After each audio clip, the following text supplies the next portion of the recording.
Good evening, everyone, and welcome back to another edition of NNPA and Black Press USA's FIRE program. I'm your host, Taylor Thomas, and I'm always loving to be here with you, loving to be with you on Thursday nights. And listen, I love all the correspondence that I'm getting from listeners, topics, ideas, guests to have on the show. I want to give you my email correspondence for those of you that may not have it. It is Taylor Thomas Anchor at Gmail. That is Taylor Thomas Anchor at Gmail. Tonight's show, we're going to be talking to two influential women, one dealing with civil rights, and the other one is a caviar expert. I'm really excited about talking to them. Totally different spectrums of topics, but that's how it happens sometimes. So again, I want to thank you all for tuning in and staying with me and continuing. This is going on 3 years, and I just love the support. Again, it's Taylor Thomas Anchor at Gmail. Now, let's see. My first guest, we're having some stormy weather, so hopefully all the connections work through.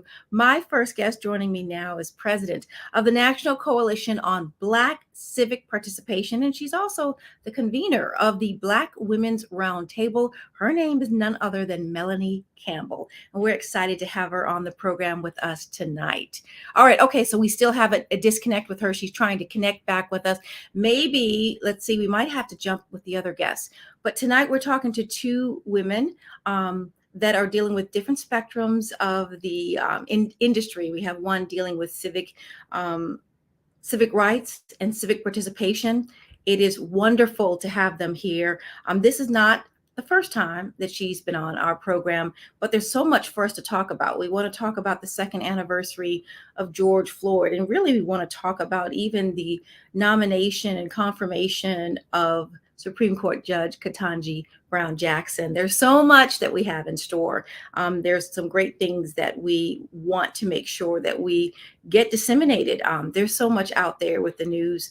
I also do want to take a few minutes during the beginning of this program to send my condolences and NNPA at Black Press USA's condolences to the families across this country that in the last 7 days have had terrible losses due to gun violence.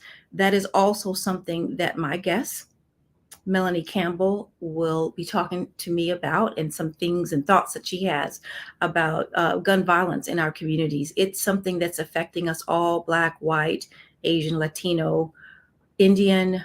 We have to do our part, and Melanie Campbell is going to be talking to us about that tonight.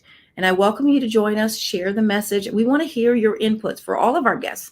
And if you have guests or topics or things that are happening in your community or in your country, we want to thank people reaching out to me from Canada. We have people reaching out from the UK, my family there.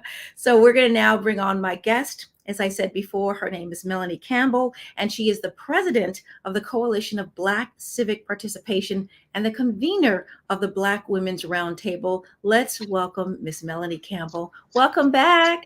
Hey, technology is wonderful. It works, right? It is. And I did look at these storms. Yeah.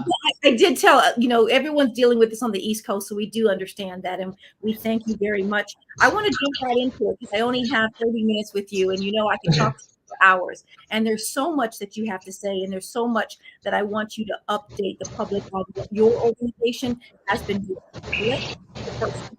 Now, your alma mater has established a national coalition on Black civic participation, leadership, and support.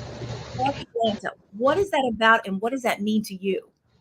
Well, thank you, Taylor, for the invitation. I always just really, really appreciate you, and so I want to say that first, right? Well, the National Coalition has a large presence in the South, and more than close to 60% of Black people live in the South. So we've always had a desire to go a little deeper when it comes to addressing issues that impact our community. And so we had decided about 5 years ago to really look into how can we do that, right? And how can we also connect more deeply with the next generation. And so fast forward to my chairman is Thomas George Jr., who is actually our institute is being named after. And so the institute is at as you mentioned, my alma mater. He went to graduate school there. I went to undergraduate there, and Dr. George French is the president there. That we got together really right before COVID, thinking about how we can really build something strong that could benefit the region, and came up with the idea of an institute that would really kind of focus our research and our convening, and also a way to pour back into undergraduate students, graduate students, and community leaders. So the leadership component of the Institute will provide internships to undergraduate students and fellowships to graduate students, as well as community leaders from the South. And so the areas that we're going to be focusing, of course, is civic engagement, right? And really looking at Black political empowerment and power building, and really going deep. And then some of the key critical issues that impact us. So economic development, focusing very heavily around entrepreneurship and what that, and how to kind of feed into that, and how to deal with research and opportunities to build Black businesses in the community. So the other is around social justice issues that are impacting us heavily, as well as civil rights. So voting rights, really honing in around the political power, and that now we see a very much of an attack on our political power in this country. And really in the South, where most of us live, you have an even more partisan environment. And so what does that mean for us in the long term, as we look at how to research that, how to engage and pour into the next generation of political leaders, as an example. And then criminal justice is another area that we'll be focusing in on as our start. So we have a national summit that we'll be having the trainings around civic engagement in the South. And then we have several affiliates that are in the South. So young people in other HBCUs will be able to get internships through the Institute in other states in the South, and work with our affiliates in Florida and Georgia and Alabama and Mississippi, Louisiana, where we have a deep on the ground, if you will, affiliates and networks in those states. And so that's kind of the start of it. And so we're planning to have the first cohort of, and we call them Hope and Justice Fellows.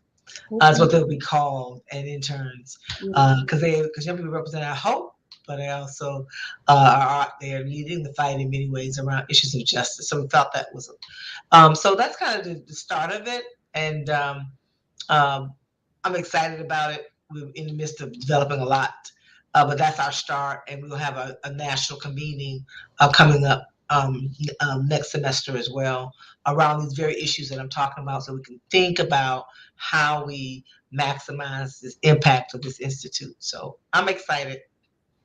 Well, it seems like this may be an answer to the question of complaints, even where is our next leader going to come from? So it seems like you're preparing these young Black women and women or people of color that are going to HBCUs to be the next leaders, to address some of the issues that we're dealing with now, and some say we've been dealing with for years. And also support those who are in the broader community as well. Okay, right? great. So we have community fellows that don't have to be matriculating at an institution. So because that's the other part of it too, finding ways to support the ecosystem of leaders who are out there working every day on the front lines and don't always get a chance to. So we have a lot of more thinking to do about how we maximize it, but we wanted to really hone in on leadership, but also deal with some of the issues impacting us from an economic standpoint.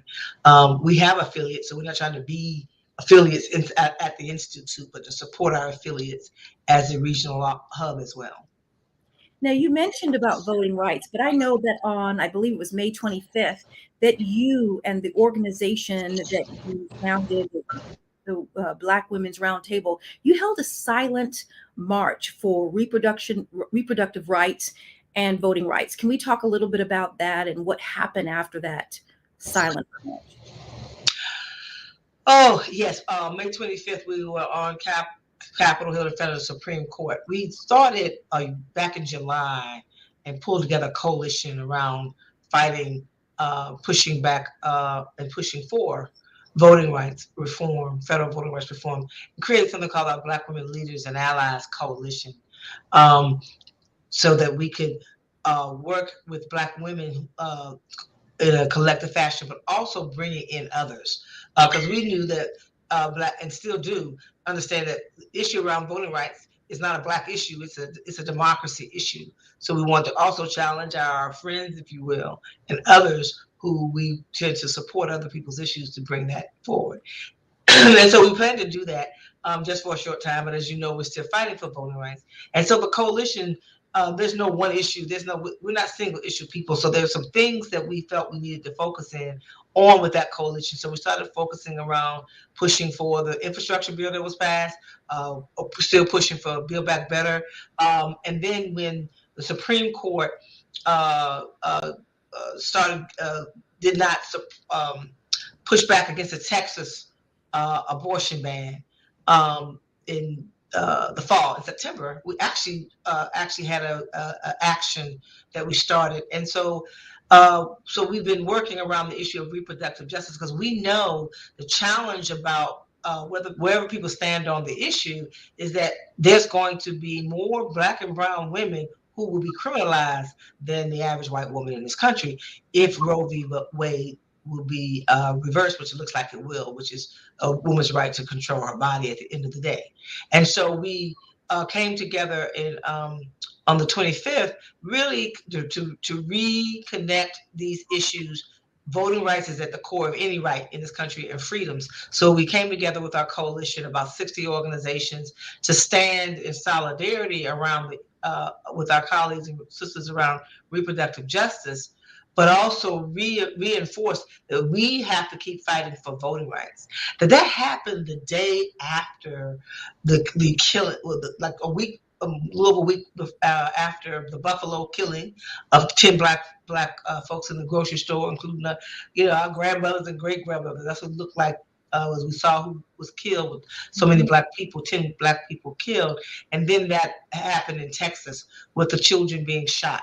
And so there was a lot that came into that silent protest, and it was on everybody's mind just how so much is happening that are issues that impact people's lives, daily lives, and in many cases, life and death. And so we really ended up also focusing in around issues around what's happening with guns and white nationalism and the rise in hate crimes, all these things. Our Essence poll, Taylor, that came out in March, that we do every year with our Black Women's Roundtable, showed that Black women, the issues, usually you could say these are one or two, three issues. There are so many things coming at our community. For the first time, it reflected in our poll that we've been doing for about 8 years, and that there is a high level of anxiety, but also still, we know we still have to fight. So it's something that we are going to keep doing, but we're moving into the states over the summer. We're getting ready to have a summer of activism. We said we have to keep fighting for those issues, but also address the things that are happening in our community. So our leaders in the states that we work in are also having things like gas card giveaways and providing people with grocery cards, because they're also being impacted by the issues around inflation. So it's hard to say just come knock on the door and just vote and everything will be all right. People are dealing with lived issues right now, day-to-day living, and also concerned about the high level of violence and gun violence in the country. And so it's a lot happening. We're just trying to balance it all and do our part in it. Yeah. And Ms. Campbell, in saying that, voting, you don't vote today and then everything changes tomorrow, which is what you just said. How are you connecting the dots to get people, for example, the fight over abortion, the fight with voting rights? What needs to happen to really make change happen with these issues? talk to people, listen, be in community, don't assume, right? So for us, we talk with our leaders in the states, and they talk to people in the community. I'm just coming back from being in Florida and Georgia, and what's on people. That's what kind of have a better feel of what's on people's minds. This issue is there, but there's the day-to-day concerns are what's really on people's minds, and so we have to and even in the work that we do, because we're nonpartisan, but even in what we're doing, understand that people are dealing with a lot of stress in our families, and Black women, who is a big focus for me, are carrying a lot, as most of us are heads of household.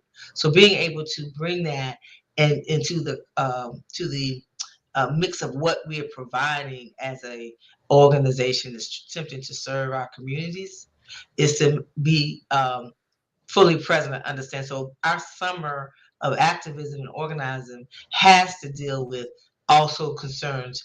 Young people are saying the same thing. They're dealing, so our young people are telling us, hey, we're not seeing the benefits of this vote. I'm real concerned about that, right? Because if young people don't vote this year, it can have a very, very devastating effect on the results of trying to continue to push a forward progressive uh, it, um, agenda forward that also centers the issues around race and gender equity in this country, and continue to push back against the rise in hate and division and white nationalism and attacks on studying Black history. There's a lot, but you know what? But our ancestors dealt with much, much more, and so we all just said we can still fight back and we can still win. But it's a long distance race. Now, you last month you were present when President Biden signed an executive order basically bolstering police accountability. It was on the second anniversary, I believe, of George Floyd's murder by a racist cop.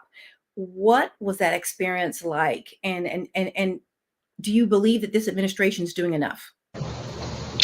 I think well, let me say this. I think what's really important is that that was a step that the administration could do under the powers of the executive branch, if you will. Um, and also, I'd like to use rather than say but, and also, I think what was important. Well, first of all, there's a lot of other families who've lost loved ones, including George Floyd's family, who was present, and that spoke volumes, because at the end of the day, they're living it every day, because those were their loved ones who died at the hands of rogue police in many cases. Um, so I will say that I think it was a good step. But what was important that I was listening for, and was said, because President Biden as well as Vice President Harris spoke at the ceremony signing of the executive order, was that they know that's not enough, and they have to keep pushing and fighting. And in order for there to be systemic change, we still have to have federal legislation. So in many cases, this election Um, uh, will have an impact on whether there's even any chance of that happening. I don't see it happening before the November election, so that means the election. So that means police reform is still on the ballot, right? In a sense, and to really understand that uh, whoever's in power or not in power will have a lot of impact on whether or not there's even a chance of a lot of really critical systemic um, issues that are impacting us that need federal policy to address them. Police reform being one of them, voting rights being another, gun safety being another, addressing issues around the attack on our communities by white nationalists, even, right? Even the democracy itself. So many things. Women's right uh, to control our bodies by having access to abortion care or other reproductive justice issues that impact us. So there's a lot on the ballot. And what's hard for folks to say is it wasn't able to be done in the first 2 years, but there's 2 more years of this administration, and I always say you keep pushing for it. And this is not normal times that we find ourselves in, and when you have and this is not being partisan. I'm just giving my analysis. We have one party that's determined not to accept who the president of the United States is, right? And really not focused on bringing any kind of bipartisan. We saw that in how they treated Sister Judge Ketanji Brown Jackson, try to use her as a political football woman who's exceptionally qualified and who now, of course, made it through the nomination. But we saw just how divided the political halls of Congress is, especially in the Senate, where we have a hard time getting things through. Ms. Campbell, there's a lot of discussion from people within our community about, let's not forget, there is a Black woman in the White House, Vice President Kamala Harris, and there are comments like, where is she in all this? We're not seeing her front and center. I think she's out there much more than she was. We have had several meetings with her, with a lot of Black women leaders, as well as I've had meetings, with my civil rights colleagues. And I think initially she was kind of digging in, but I feel she's out there a whole lot more than you could have said 6 months ago. And so that people can see her and hear her. And so to me, I think she's and they're much better with getting her getting out there in the community than she was before. Could there be more? Of course. But I'm on the outside looking in. So I think she's doing a great job, and has been accessible to not just me and others, but really being accessible to communities on the ground, that folks that I know, and showing up more and more. Now, on a lighter note, there is something that I want to say, that I want to congratulate you, because later on this month, I believe June 17th, the 100 Black Men of America will honor you for your civil rights and social justice efforts. Congratulations. Thank you. And it's so the award is named after now the late Reverend Dr. C.T. Vivian, who he was one of our not just icons, but he never stopped working and fighting for us, and we partnered with him a lot. So I am extremely honored. It's always Thank you. uncomfortable to talk about yourself, but honor. But I really appreciate 100 Black Men of America. Tommy Dorsch is the chairman of that board, and those who voted to give me that honor. So I just want to keep fighting to own up to what that means to be recognized. And speaking of recognition, I've got to throw this in here too. Also, later this month, Pathways to Excellence. And your alma mater, Clark Atlanta University, I am not familiar with this. So it's the 13th annual Spirit of Greatness Gala in Atlanta. Can you tell us about that? Well, that's my alma mater. Ooh, you make me. I don't like to talk about myself, so it's kind of like, I'm just thanking God for however this is playing out, that people are seeing the work that I do as something worthy of being lifted up, and so it's one of the annual events that honors alumni of the university, which I am a graduate of Clark College. So I'm humbled by that, and it just so happened, that everything's happening in the same month. So I just say, okay.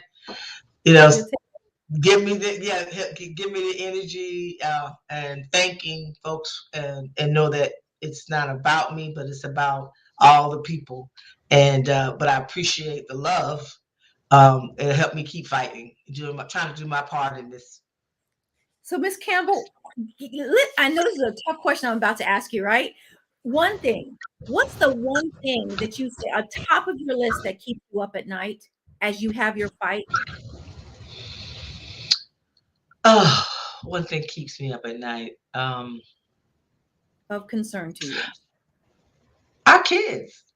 Mm. You know, what are we, um, how are they going to make it for this generation coming, these babies coming behind us? It's really tough. So a lot of what's at stake will have impact on their opportunities in life. Um, and so that gets me as I have a 10-year-old great nephew and that lives with us with his father, and it's that keeps me up at night.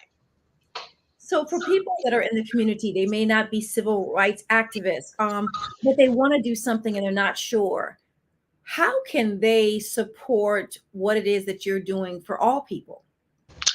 They can support the organization, right? They can, if it's okay to say, go to our website, go to NCBCP.org, or just say National Coalition or Black Women's Roundtable. It'll take you to us and support the work.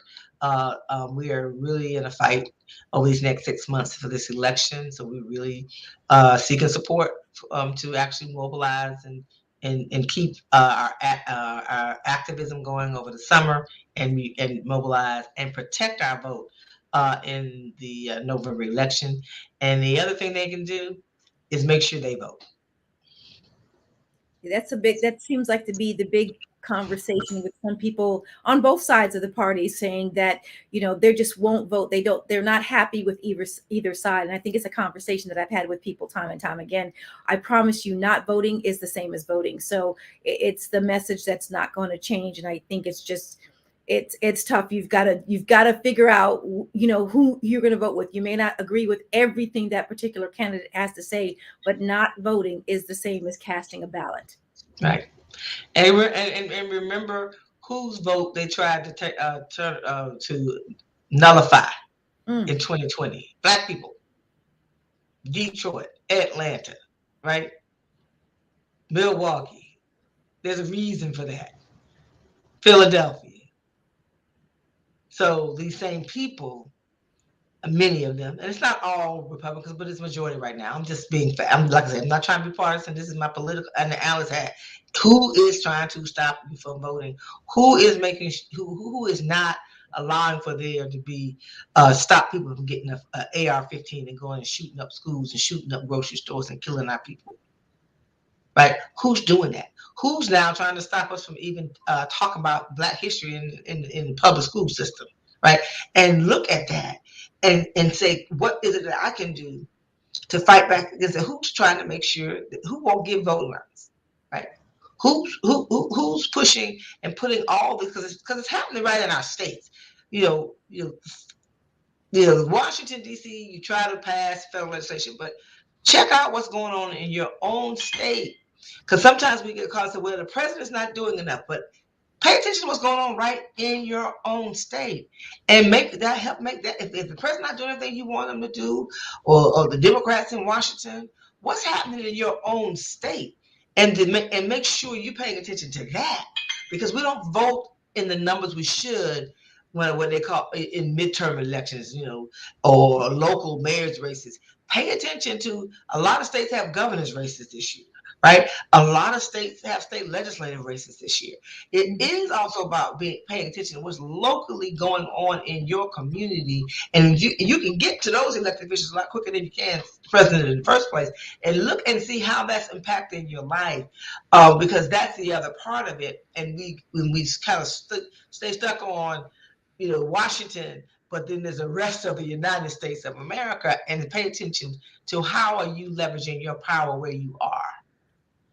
So very, very important.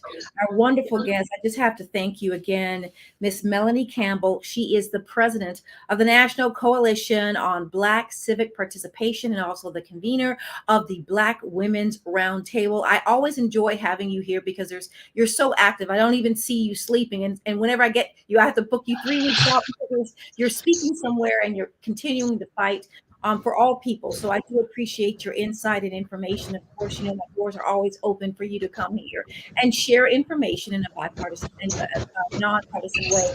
So again, thank you, Ms. Campbell, for joining us. tonight on NNPA and Black Press's Fire program.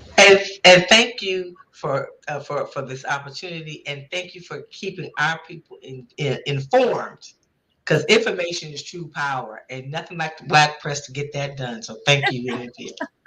Well, we appreciate it. Well, we're going to switch gears now from talking about civic engagement and equity. We're now going to introduce you to a woman who has a grandiosity personality and company as well. And she is the owner of a caviar business, and she's African American. I want to introduce you right now to Susan Smallwood. I'm excited to have her on the program. I have not spoken to her in a while. Hi, Susan. Taylor, how are you? Grandiosity Events. We're excited to have you on the program with us tonight. How are you doing? I'm great, of course. How are you?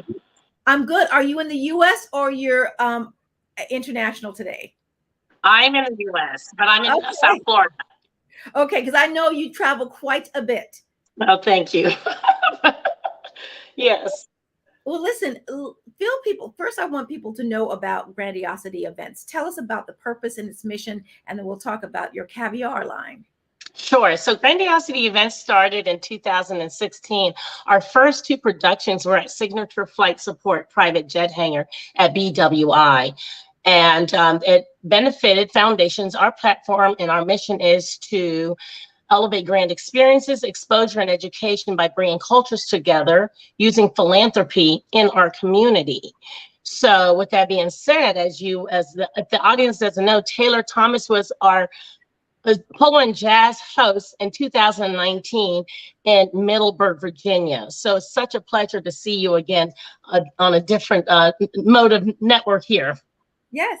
It was really amazing. I'm a big horse person. I love horses. I used to raise them as a kid in the Philippines. Oh, wow. The event was really amazing just to see that many African American professionals in one place with their hats, and some had their fascinators. It was really a great event with a positive charity component, which is, where my heart is in giving back to the community. And again, that's how I found out about you, but, getting information about this transition about the caviar. So we're going to get into that, but you have been doing events for a number of years all across the country. Am I correct? Internationally, excuse me, as well. No, not international. I grew up overseas. I was born in Korea, grew up in Germany and Belgium. So the little birthday parties overseas, if that counts, then yes. Right. So, right. Grandiosity Events was formed in Maryland. Prior to Grandiosity Events, I had a different brand. It was a Perfect 10 Event Socialite. Okay. And it started just as a hobby in my condo at the time in Columbia, Maryland, and then it moved to a townhouse, and I tricked out the garage and turned it into a lounge. Then it elevated to different spaces. My home, my private residence in Randallstown, I had celebrity charity benefits at my private residence, and some of them may know was 10-10-10. Dougie Fresh was there, Drew Sidora, the owner of Stacey Adams. There was lots of notable names, news anchors and things of that nature. So fast forward, took a little hiatus, and then I came back and I rebranded myself, and I rebranded as Grandiosity Events. And here we are today. We're about to celebrate our 6th annual celebrity charity polo and jazz. Time is flying. Hosted by actress Lisa Ray. And Lisa Ray's going to be celebrating her 55th birthday in grand style, and so will I. So it'll be 110 years of collective wisdom, partying, and everything else going on. So we hope to see you there as well, Taylor. Well, thank you. So when is the event, and how do people find out more about it, and what's the charity component to it? So the event is Saturday, September 24th. It will be held at Congressional Polo Club. This will be our 3rd year at Congressional Polo Club in Poolesville, Maryland. As you know, we started in Middleburg, Virginia. So Yes. Now we're in Maryland, and the link to purchase tickets is on Grandiosity Events, or you can follow Facebook and or IG Grandiosity Events as well. And I think we may have some pictures. I know the producer just popped up the flyer, but I think we may have some pictures with the polo players. I'm not sure if our producer has it. If he does, he can, pop it up. Look at Yes. this. Look at that. How beautiful. Yes, it is. It really is breathtaking. And like I said, and you didn't know I was going to say this, but going to the event, I mean, even before they start the polo matches, you get a chance to kind of be up close and personal and seeing the jockeys along with the horses. And if you have not been around a horse, they are just beautiful animals. Like I said, when I was a kid, I got an opportunity. I was, took care of horses, and I think they're just amazing. And to see them up close is nothing like it. Seeing them on TV, you don't realize how large some of them are. And they're just beautiful animals, just beautiful animals. Yes, yes. Take part in that. And it's a great culture, because I know that in Washington, D.C., they used to do polo matches right there on the National Mall. And so it's so neat that you bring in this, back to African Americans in this region. Absolutely, bringing cultures to the culture. And what I love is hearing the feedback from the guests that attend, thanking me for the experience, because otherwise they may not have ever experienced it. They felt more comfortable. They didn't have trepidation. And as a result, it has now grown, is doubling and tripling in size every year. Now, what did inspire you? I'm sure there's got to be some ups and downs with a African-American female putting on a polo event. What inspired me was my very dear friend. Can I say her name? Yes. Kimberly Warfield. I love my beautiful soul sister. So Kimberly invited me to her tailgate in Middleburg, Virginia, right around the corner from Salamander. Yes. And so I attended. I think this was in 17. It was in 17, actually. And so she says to me, Susan, you should do your own polo event. And I looked at her like this, like, I don't think so. And so I went home, I meditated, and Spirit, the universe, God, Source says, Susan, do it. So 3 months out, I started marketing, and approximately 200 guests showed up for the first event. A lot of the guests drove in from Baltimore, which is a 2-hour drive to Middleburg. Polo team, though, where do you get out? Listen, I can understand you saying a basketball tournament, a cheerleading, but we're talking about finding 2 polo teams to take part. Like, where do you start? Well, the blessing is the polo teams typically come with a polo club. However, this last year we flew in a USPA polo player from Houston, Texas. She's a young 22-year-old girl originally from Haiti. And so this year she is returning again, along with 3 other Black USPA polo players. So we will have a full USPA polo playing team.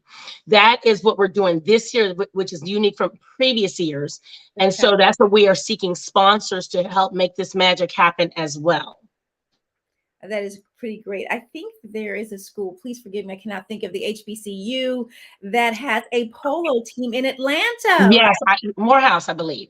Yes, that's it. How could I? Morehouse, yes. Of course, yes. So how great would that be to combine? Because I know that they do some things out there. But again, the event is a great gathering of it just seems like grown professional people networking and fellowshipping, and it was a really wonderful event. Now we have to segue into this, because when I received information, you have your own Caviar brand. Please explain to me about this. Okay, so I got to tell the story from the beginning. So in February of 2020, there was a brand new Caviar Lounge opening up here in Fort Lauderdale. So I went in and I asked the GM if I could host an event there.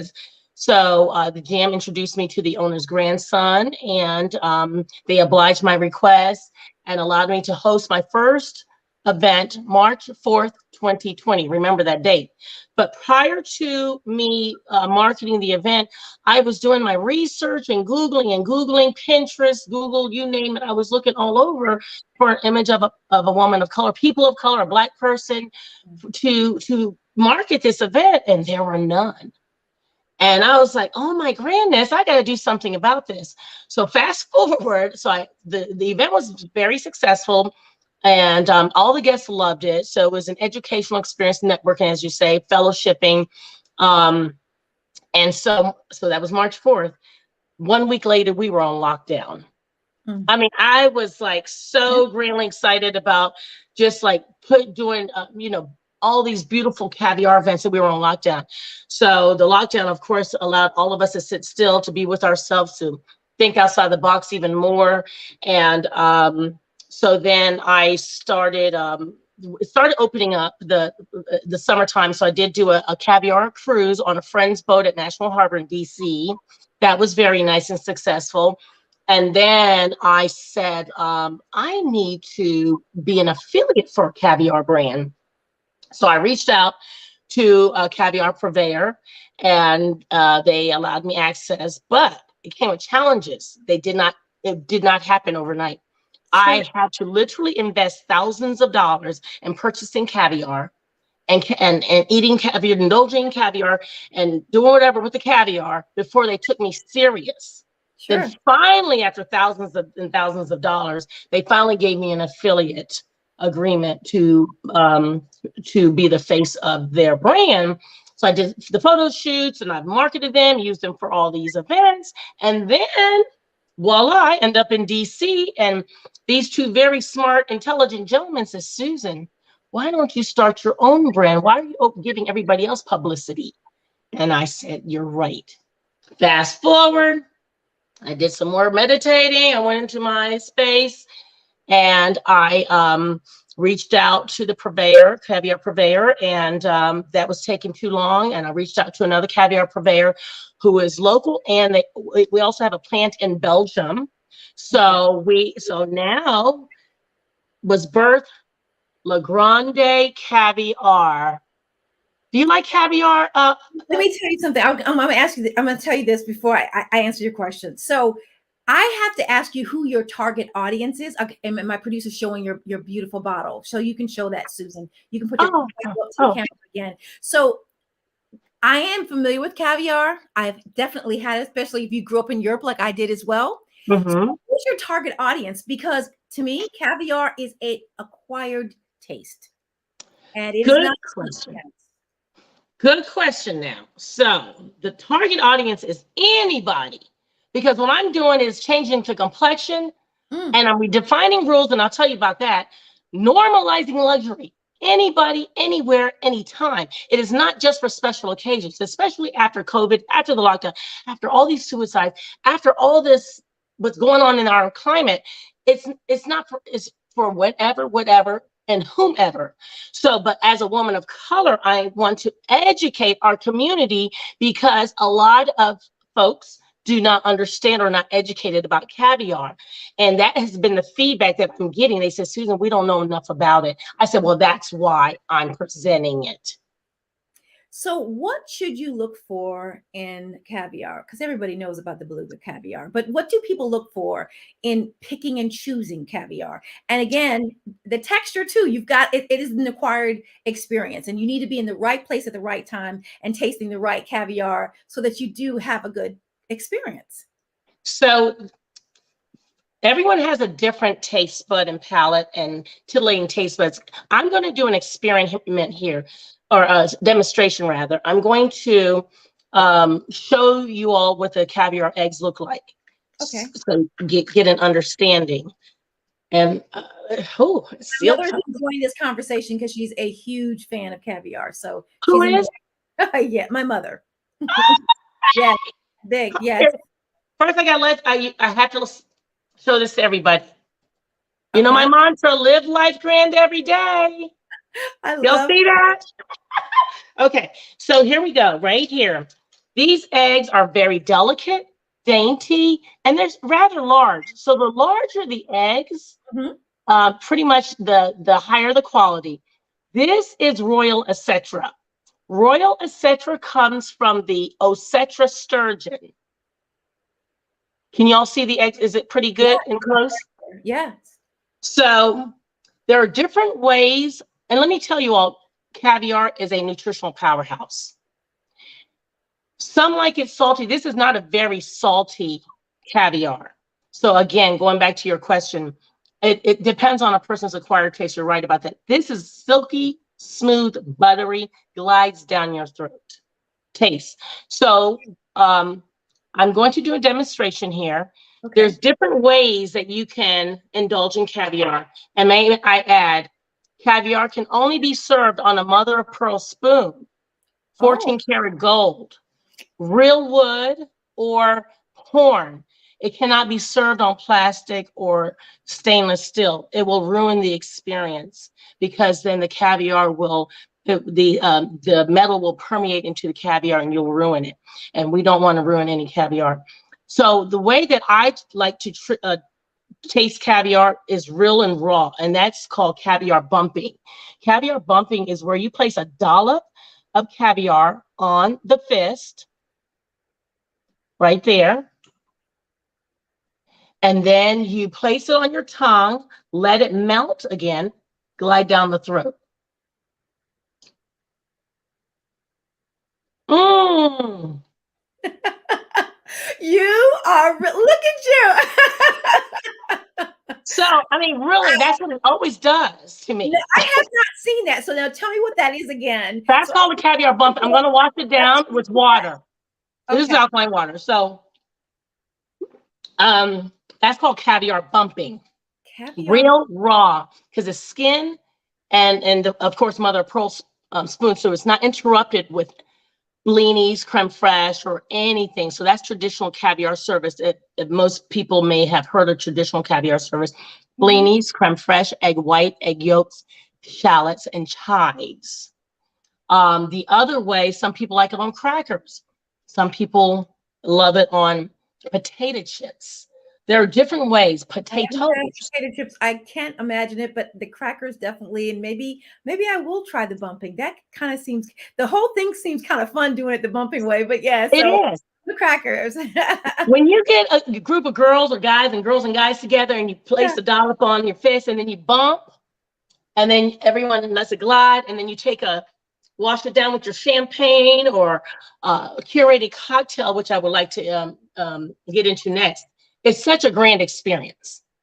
That whole, and then when you're doing it with a group of friends, it's fun. It really is. Caviar, again, I would like to say, is a nutritional powerhouse. It's packed full of vitamins, vitamin B, vitamin D, selenium, and it lengthens the telomeres. For anyone that knows what telomeres are, it's an anti-aging component.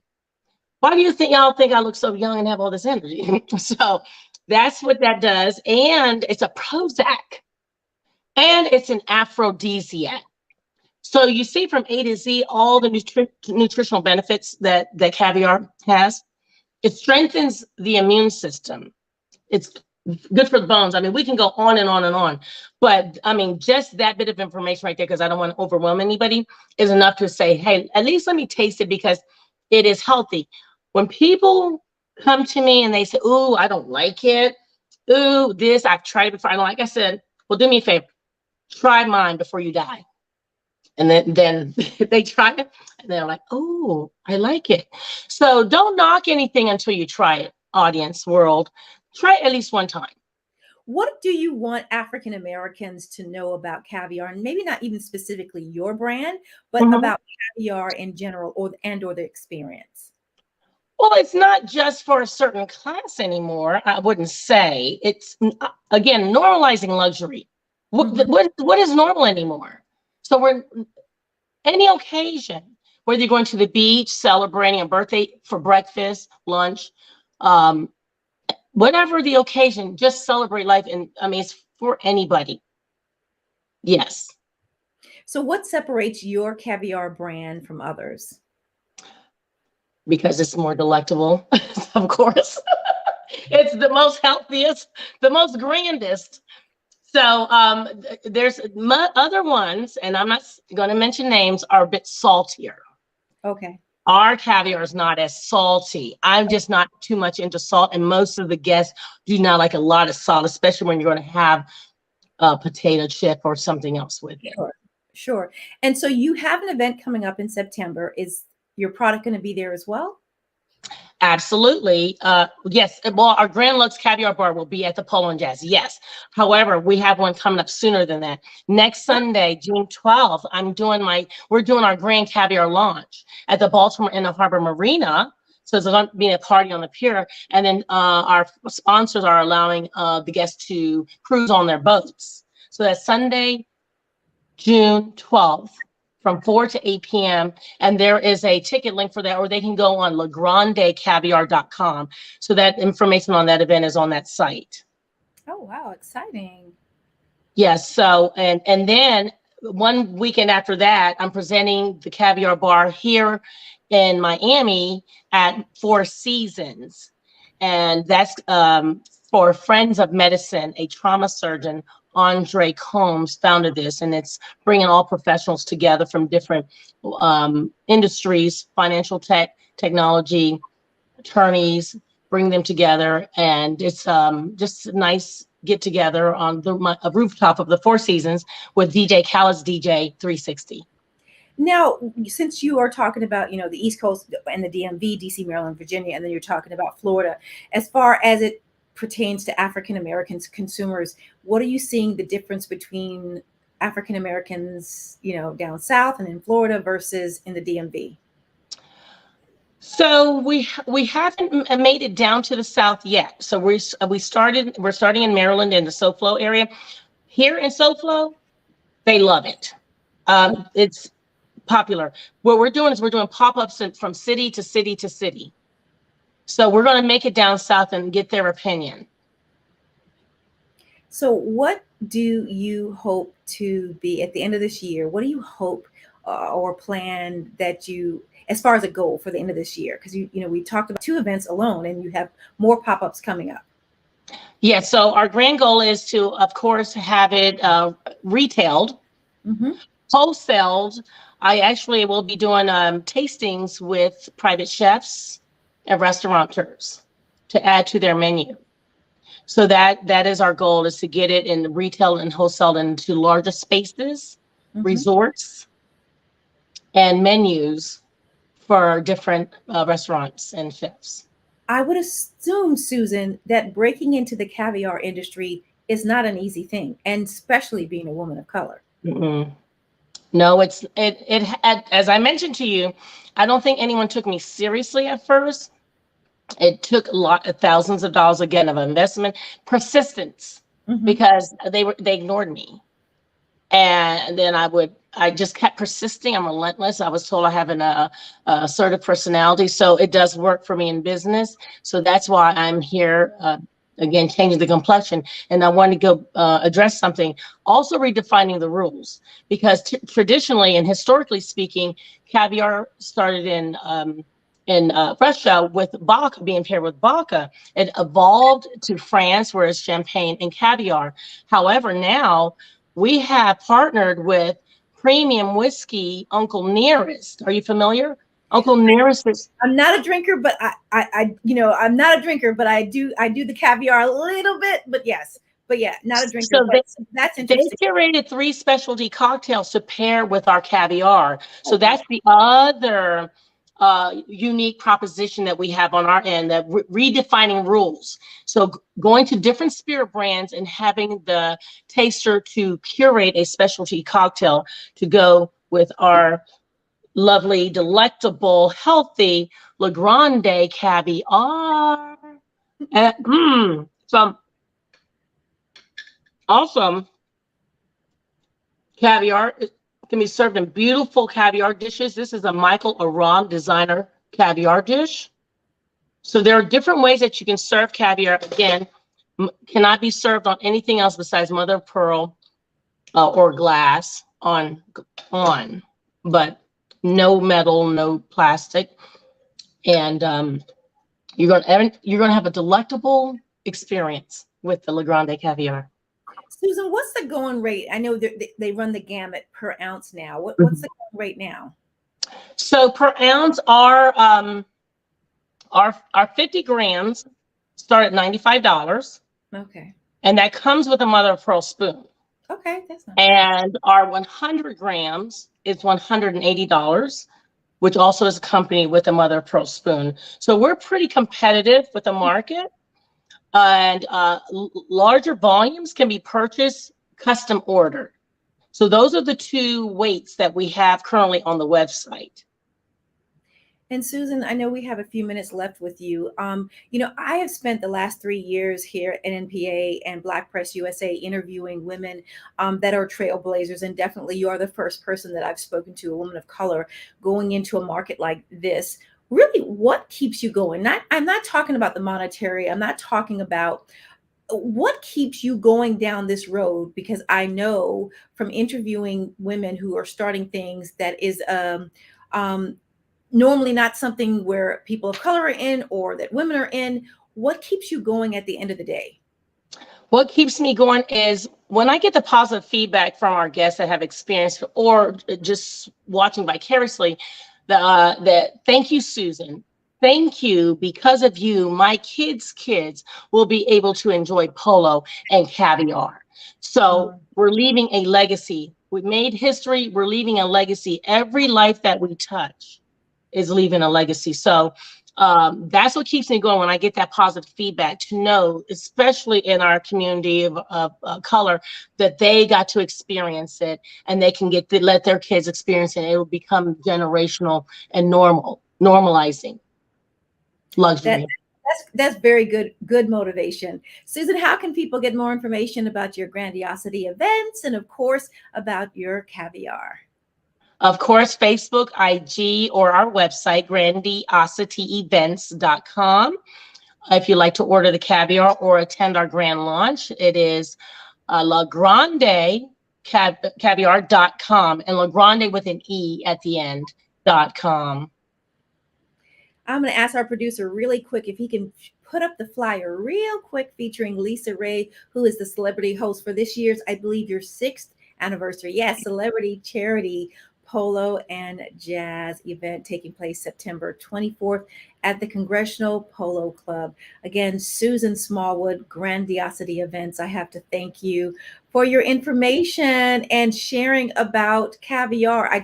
I love doing this show and introducing people and trailblazers like you that are doing things, because there's somebody watching this that is thinking of something and saying, how do I start? Is it something I should do?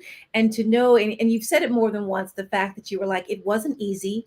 Doors were shut, things were blocked, but you kept going. And I definitely understand the part of it where you have to pour your money into it for them to really take you serious. So I appreciate you being candid and honest in regards to that. So Susan Smallwood of Grandiosity Events and is it Grandiosity Caviar as well? La Grande Caviar. La Grande Caviar. It just rolls off your tongue. Yes, La Grande.